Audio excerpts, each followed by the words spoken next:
School Feb महीने ही क्यों खोले जा रहे हैं और छोटे बच्चों के ही क्यों खोले जा रहे हैं, जबकि आपको पता है कि मार्च महीने के बाद नया सेशन स्टार्ट हो जाएगा।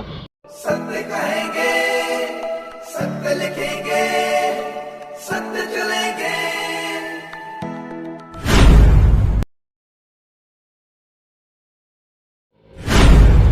छोटे बच्चों के स्कूल सोमवार से खुलने जा रहे हैं, यानी कि 20 तारीख को खुलने जा रहे हैं। और क्या ये फ़ैसला जो है वो सही है या गलत है, इसके ऊपर आप अपनी प्रतिक्रिया ज़रूर दें। लेकिन इस पर बात करने के लिए हमारे साथ हैं आम आदमी पार्टी के जो लीडर हैं अमित कपूर, पेरेंट एसोसिएशन के प्रधान, और उसके अलावा विशाल जी भी हैं इस पर बात करने के लिए। अच्छा, सोमवार से खुलने जा रहे हैं छोटे बच्चों के स्कूल, कैसे देख रहे हैं आप इस फैसले को? देखिए, स्कूल खोलना गलत नहीं है, लेकिन स्कूल फेब महीने ही क्यों खोले जा रहे हैं और छोटे बच्चों के ही क्यों खोले जा रहे हैं, जबकि आपको पता है कि मार्च महीने के बाद नया सेशन स्टार्ट हो जाएगा। मार्च महीने फाइनल पेपर होंगे सभी बच्चों के, मैक्सिमम, क्योंकि तो इस बार फेब में ही होते हैं। तो आप समझिए इस चीज़ को, हम स्कूलों के खिलाफ नहीं कि स्कूल क्यों खोलेंगे, हम इसके खिलाफ हैं। ये जो फेब महीने स्कूल खोले जा रहे हैं, आपको मैं याद करवाना चाहता हूँ कि लास्ट ईयर भी इन्होंने ये किया, जम्मू कश्मीर में फेब महीने स्कूल खोलेंगे, फेब महीने स्कूल खोलेंगे। पेरेंट्स के साथ ब्लैकमेलिंग हुई, पेरेंट्स को यूनिफॉर्म, पेरेंट्स को बुक्स का नेक्सस चलवाया गया, उनसे यूनिफॉर्म बुक्स ज़बरदस्ती दिलवाई गई, खरीदवाई गई, दुकानदारों से सेटिंग करके। आप जानते ही हैं कितना बड़ा नेक्सस चलाया जाता है, और मैक्सिमम स्कूल तो अपने ही स्कूल में बुक्स यूनिफॉर्म सेल कर देते हैं। ये सिर्फ और सिर्फ एक सीज़न लगाने का एक ज़रिया था कि फेब महीने स्कूल खोले जाएँ। और छोटे बच्चों को स्कूल बुलाने का इस टाइम मतलब क्या है, एक 15 दिन के लिए, जब लास्ट एक 1 मंथ के बाद नया सेशन स्टार्ट होने वाला है, तो आप नए सेशन में बुलाइए, वहाँ पे ऑफलाइन स्टडी करवाइए, ऑफलाइन पेपर लीजिए। इस टाइम आप पूरे साल ऑनलाइन स्टडी आपने करवाई है, तो ऑनलाइन स्टडी करवाकर अब ऑफलाइन पेपर के नाम पे आप ब्लैकमेलिंग कर रहे हो पेरेंट्स के साथ कि पेरेंट्स पूरी फीस दे, फिर जाके आपके पेपर होंगे। तो ये नेक्सस नहीं तो और क्या है। मैं पूछना चाहता हूँ सरकार को कि जिन्होंने ये स्कूल खोलने का फ़ैसला किया, बहुत बढ़िया फ़ैसला है। साथ ही साथ आपको ये भी फैसला करना चाहिए था कि सुप्रीम कोर्ट का जो फीस रिड्यूस का ऑर्डर आया, कुछ लोग ये कहेंगे कि अरविंद केजरीवाल साहब ने तो 4 महीने पहले ही स्कूल खोल दिए थे, कुछ लोगों की ऐसी बातें होंगी। तो मैं उनको बताना चाहता हूँ कि 4 महीने पहले जब स्कूल खोले गए थे, तो वहाँ पे उन्होंने 2014 के बाद जितनी फीस इंक्रीज़ हुई है विद 9% इंटरेस्ट लगाकर पेरेंट्स को कब से वापस करवा दी है। सुप्रीम कोर्ट का दूसरा ऑर्डर जब लास्ट टाइम ऑर्डर आया कि 15% फीस रिड्यूस ट्यूशन फीस में से, तो वो भी उन्होंने पेरेंट्स को स्कूल वालों से वापस करवा दी। लेकिन अफसोस इस बात का है कि जम्मू कश्मीर में एक भी पेरेंट्स के हक का ऑर्डर जो है वो इम्प्लीमेंट नहीं होता। आज तक ना तो 15% फीस रिड्यूस ट्यूशन फीस का ऑर्डर इम्प्लीमेंट हुआ, ना ही 2014 के बाद जितनी फीस इंक्रीज़ हुई है विद 9% इंटरेस्ट लगाकर पेरेंट्स को जो वापस होनी है, वो सुप्रीम कोर्ट में एक छोटा सा एक्स पार्टी स्टे है हमारी एजुकेशन डिपार्टमेंट की गलती से, वो तक स्टे विकेट करवाने के लिए यहाँ की एजुकेशन डिपार्टमेंट, यहाँ की स्टेट गवर्नमेंट नहीं वहाँ पे कदम रख रही, नहीं वहाँ पे इनिशिएटिव ले रही। यहाँ से पता चलता है कि प्राइवेट स्कूल और ये हमारे जो गवर्नमेंट है, चाहे वो जम्मू कश्मीर में किसी की भी गवर्नमेंट रही, ये सब मिलकर नेक्सस चलाते थे। क्योंकि आधे स्कूल मिनिस्टरों के हैं, आधे स्कूल ब्यूरोक्रेट्स के हैं, आधे स्कूल इन लोगों के हैं, और आधे स्कूल वालों से, मैक्सिमम स्कूल वालों से इनको फंडिंग आती है। इसी वजह से ये लोग ये नेक्सस साथ होकर चला रहे हैं। पेरेंट्स का आया फ़ोन की, हज़ारों पेरेंट्स की कॉल आई। आप चाहे मेरे कल के 3 इंटरव्यू देखिए, मैक्सिमम देखिए, लोगों ने यही कहा कि ऑफलाइन पेपर होने चाहिए, ऑफलाइन पेपर होने चाहिए। मैं भी ये कहता हूँ ऑफलाइन पेपर होने चाहिए। और जब आपने फीस रिड्यूस का ऑर्डर, सुप्रीम कोर्ट का ऑर्डर आप लोग नहीं मान रहे, इम्प्लीमेंट नहीं कर रहे, तो हम क्या समझें कि हमारा जम्मू कश्मीर जो है, हमारे जम्मू कश्मीर में चलाने वाले जो सरकारें बैठी हैं, जम्मू कश्मीर में जो गवर्नमेंट इस टाइम चल रही है, जहाँ एलजी गवर्नमेंट चल रही है, क्या ये सुप्रीम कोर्ट से बड़े हो गए? क्या ये जम्मू कश्मीर देश का हिस्सा नहीं? ऑफलाइन एग्ज़ाम कह रहे हैं, मतलब बच्चे जाना चाहिए स्कूल। ऑनलाइन एग्ज़ाम होने चाहिए। जब ऑनलाइन स्टडी ली है तो ऑनलाइन एग्ज़ाम होने चाहिए। ऑफलाइन क्यों हो? ऑफलाइन क्यों हो? जब आप 5th क्लास तक के बच्चे गए, मैं कह रहा हूँ कि 8th छोड़ के 12th क्लासेस बच्चों के भी ऑफलाइन एग्ज़ाम इस टाइम क्यों हो, जब आप स्टडी देने में नाकामयाब हुए हो। ऑनलाइन स्टडी आप दे नहीं पाए। कई बच्चों के पास मोबाइल नहीं है, कई बच्चों के पास इंटरनेट की प्रॉब्लम थी, वो बच्चे ऑफलाइन एग्ज़ाम कैसे देंगे? मुझे आप एक चीज़ बताइए, जब आप ऑनलाइन स्टडी देने में टोटल विफल हुए हो, सरकार कुछ कर नहीं पाई, सरकार ने बड़े बड़े दावे किए थे। मैं सेंट्रल गवर्नमेंट के दावे आपको बताना चाहता हूँ। सेंट्रल गवर्नमेंट ने जब कोरोना नया कोरोना आया तो उस टाइम उन्होंने कहा था कि हम चैनल से लगा देंगे फ्री ऑफ कॉस्ट, हर एक घर में टीवी में चलेगा, ये फ्री ऑफ कॉस्ट चैनल चलेंगे, उसमें ऑनलाइन स्टडी करवाई जाएगी। कोई चैनल नहीं आया, कोई किसी तरह का प्लान नहीं आया गवर्नमेंट का। गवर्नमेंट की तरफ से कुछ भी ऐसा नहीं किया गया आम पेरेंट्स के लिए। गवर्नमेंट की तरफ से कोई फ़ीस की छूट नहीं दी गई।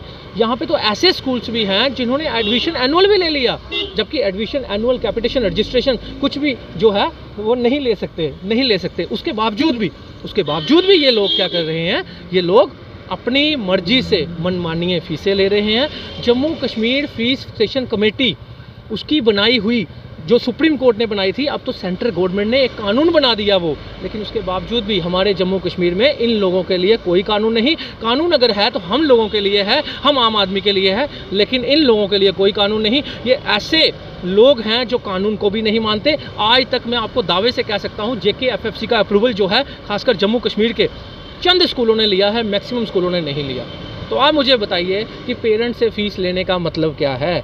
जब आपने JKFFC का, आप एक बाज़ार में साबुन खरीदते हो तो साबुन की MRP देखते हो, हम MRP देखते हैं। तो भाई हम जब फ़ीस दे रहे हैं मंथली तो उसका अप्रूवल भी तो देखिए। मैं पेरेंट्स को कहना चाहता हूँ, आप स्कूल में जाते हैं उनको बोलिए कि आप ट्यूशन फ़ीस का हमें अप्रूवल बताइए कि आप ट्यूशन फ़ीस मंथली कितनी ले सकते हैं। लेकिन इन स्कूलों के पास अप्रूवल भी नहीं और ये बहाने बनाते हैं हमने फ़ाइल लगाई है। अगर फ़ाइल लगाई है तो इसका मतलब JKFFC आपसे मिली हुई है, JKFFC आपका अप्रूवल जो है वो क्लियर नहीं कर रही, जो भी है। मतलब क्या है, जब डिपार्टमेंट इनसे मिलकर नेक्सस चलाएगा, JKFFC जो है वो अपना, उनका कोई बयान सुना आज तक आपने? कोई अवेयरनेस सुनी उन्हें? कोई एजुकेशन डिपार्टमेंट की तरफ से अवेयरनेस आई? आज तक पेरेंट्स को किसी ने अवेयर किया कि आपने इतनी फ़ीस देनी है, इतनी नहीं देनी, आप इनके पास अप्रूवल नहीं है? क्यों अवेयरनेस नहीं है? अवेयरनेस मुझे क्यों करनी पड़ती है? वो इसलिए करनी पड़ती है क्योंकि डिपार्टमेंट जो है सिर्फ अवेयरनेस के पैसे खाता होगा, लेकिन अवेयरनेस पेरेंट्स के पास नहीं पहुंचाता होगा, जनता के पास नहीं पहुंचाता होगा। यही प्रॉब्लम है। पहले तो ऑर्डर्स का पता नहीं चलता था, जब से अमित कपूर ने ये संभाला है तो ऑर्डर्स का सबको, बच्चों को पता चलता है, सब पेरेंट्स को पता चलता है, और तब भी कोई बेनिफिट पेरेंट्स को नहीं पहुँचता। क्यों? क्योंकि पेरेंट्स बेचारा करे क्या और जाए कहाँ पर, किसके पास जाए, कौन है पूछने वाला इनको? इतनी गुंडागर्दी फैलाई हुई है, इतनी डिक्टेटरशिप चल रही है जम्मू कश्मीर में कि कोई हिसाब नहीं है। आप अभी मतलब क्या चाह रहे हैं, छोटे बच्चों के स्कूल नहीं खुलने चाहिए? मैं चाहता हूं कि छोटे बच्चों के स्कूल खुलें, लेकिन उनकी ऑफलाइन क्लासेस जो हैं वो चले न्यू सेशन में। अभी उनके ऑनलाइन एग्ज़ाम लिए जाएं, सब बच्चों के, जितने भी बच्चे हैं ऑनलाइन एग्ज़ाम हो। स्कूल खोलने हैं तो खोलिए, टीचर्स को बुलाइए, वहाँ से वो ऑनलाइन स्टडी करवाएं, क्योंकि 1 महीने की बात है। मार्च के बाद आप स्कूल खोलिए। आप 1 महीने के लिए अपना यूनिफॉर्म और बुक्स का नेक्सस चला लें, उसके बाद आप स्कूल फिर बंद कर दें, जाने कि पेरेंट्स को लाखों रुपए आप लूट लें, जबकि यूनिफॉर्म और बुक्स कोई भी स्कूल नहीं सेल कर सकता। मैं गवर्नमेंट को पूछना चाहता हूं, जिन्होंने ये स्कूल खोले, LG साहब, सबसे पहले इनका बुक्स का नेक्सस बंद कीजिए, जबकि NCERT के बुक्स के सिवा कोई बुक्स ये स्कूल वाले नहीं लगा सकते अपनी पब्लिश की हुई। लेकिन उसके बावजूद भी हर एक स्कूल, मैं दावे के साथ कह सकता हूं कि 99% स्कूल जो है अपनी पब्लिश की हुई बुक्स लगाते हैं। उसको पूछने वाला कोई नहीं। उनको क्यों नहीं पूछा गया आज तक? 70 सालों से हमारा देश, 74 सालों से हमारा देश आज़ाद हुआ है, उसके क्या कभी किसी ने पूछा? कभी किसी सरकार ने पूछा? ये नहीं पूछते जनाब। यहाँ पे NCERT की बुक्स लगती हैं हर जगह, लेकिन जम्मू कश्मीर में कभी नहीं लगेगी। जम्मू कश्मीर में नहीं लगेगी, क्योंकि ये लोग सब मिलकर नेक्सस चलाने के लिए ये सब करते हैं। और मेरा कहना यही है कि स्कूल खोलिए, हमें कोई एतराज़ नहीं, क्योंकि स्कूल तो बच्चे हमारे भी बच्चे स्कूल में पढ़ते हैं, हम भी स्कूल में बच्चे भेजना चाहते हैं। लेकिन हाँ, मैं आपको एक चीज़ और बता दूं, क्या केंद्रीय विद्यालय जम्मू कश्मीर का नहीं, हिंदुस्तान का सबसे बड़ा संगठन अगर कोई स्कूलों में है तो वो केंद्रीय विद्यालय है। वो जब बच्चों के ऑनलाइन पेपर ले सकता है, वो बच्चों को ऑनलाइन स्टडी देके ऑनलाइन पेपर ले सकता है, वो भी स्कूल नहीं खोल रहा छोटे बच्चों के, वो ऑनलाइन पेपर ले रहा है, ऑनलाइन पेपर लेगा। तो इन प्राइवेट स्कूल वालों को क्या प्रॉब्लम है बताइए? आर्मी स्कूल वाले जो हैं वो भी ऑनलाइन पेपर लेने की बात कह दी उन्होंने। मेरा बच्चा खुद पढ़ता है, मेरा बच्चा के भी स्कूल में खुद पढ़ता है, उन्होंने बोल दिया कि ऑनलाइन पेपर होंगे। 7th क्लास का बच्चा है, आपके ऑनलाइन पेपर होंगे, क्योंकि उनको पता है जब बच्चे की ऑनलाइन स्टडी हुई है तो ऑनलाइन पेपर लिए जाएं। आप किस तरह प्राइवेट स्कूल वाले ऑफलाइन के नाम से ब्लैकमेलिंग कर रहे हैं पेरेंट्स से कि पहले फीसें दो, फिर अच्छा, टीसी तक रुकवाए जा रहे हैं। मैं गवर्नमेंट को पूछना चाहता हूं कि मैक्सिमम स्कूल वाले क्या कर रहे हैं, जिनके पास फीसें देने के लिए नहीं है, आप उनको टीसी दे दीजिए, वो दूसरे स्कूल में चले जाए, क्योंकि आपकी वो फीसें नहीं भर सकते। कोरोना काल में आम आदमी को बहुत लॉस हुआ है, गवर्नमेंट ने कोई हेल्प नहीं की, तो कम से कम टीसी तो दिलवाइए। हमारे वहाँ पे अरविंद केजरीवाल साहब ने, आम आदमी पार्टी ने क्या किया, वहाँ पे बिल्कुल ओपन कर दिया कि अगर किसी को भी कोई प्राइवेट स्कूल टीसी नहीं देता तो वो गवर्नमेंट स्कूल में आ जाए, उसको टीसी की ज़रूरत नहीं। लेकिन जम्मू कश्मीर में क्यों नहीं ऐसा हुआ? जम्मू कश्मीर में ऑप्शन क्यों नहीं रखी गई? आप गवर्नमेंट स्कूल अच्छे नहीं बना पाए, आप गवर्नमेंट स्कूलों में स्मार्ट क्लासेस नहीं दे पाए, आप गवर्नमेंट स्कूलों को अच्छा इंफ्रास्ट्रक्चर नहीं दे पाए। स्विमिंग पूल तक दिल्ली में गवर्नमेंट स्कूलों में है, क्योंकि ऑप्शन है लोगों के पास। आज IAS IPS के बच्चे जो हैं वो गवर्नमेंट स्कूल में वोट डालने के लिए तरसते हैं। क्यों? क्योंकि उनको पता है जब मेरा बच्चा जो है free of cost government school में अच्छा पढ़ सकता है, स्मार्ट क्लासेस हैं, स्विमिंग पूल तक हैं, तो हम प्राइवेट क्यों भेजें? लेकिन यहाँ पे ऑप्शन नहीं खड़ी की जाती। 74 सालों से किसी सरकार ने ऑप्शन नहीं खड़ी की। क्यों? क्योंकि इनका नेक्सस है, ये यूनिफॉर्म और बुक्स का अरबों रुपए का नेक्सस है जनाब। मैं लाखों करोड़ों नहीं बोलूँगा, अरबों रुपए का नेक्सस है। तो सोचिए, गवर्नमेंट को फंडिंग मिलती है, सरकारों में जो बैठे होते हैं बड़े बड़े ब्यूरोक्रेट्स को फंडिंग मिलती है, और ये नेक्सस चलता है एजुकेशन डिपार्टमेंट का। चलिए, शुक्रिया हमसे बात थैंक यू सर।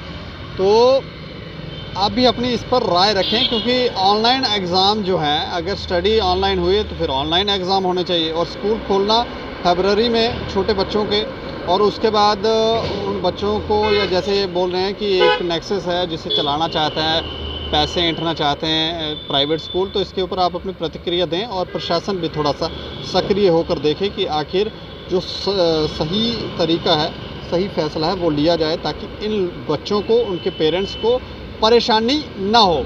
और देखते रहें दैनिक सवेरा समाचार। मुझे और मेरे सहयोगी राजेश लोगोत्रा को दें इजाज़त। नमस्कार।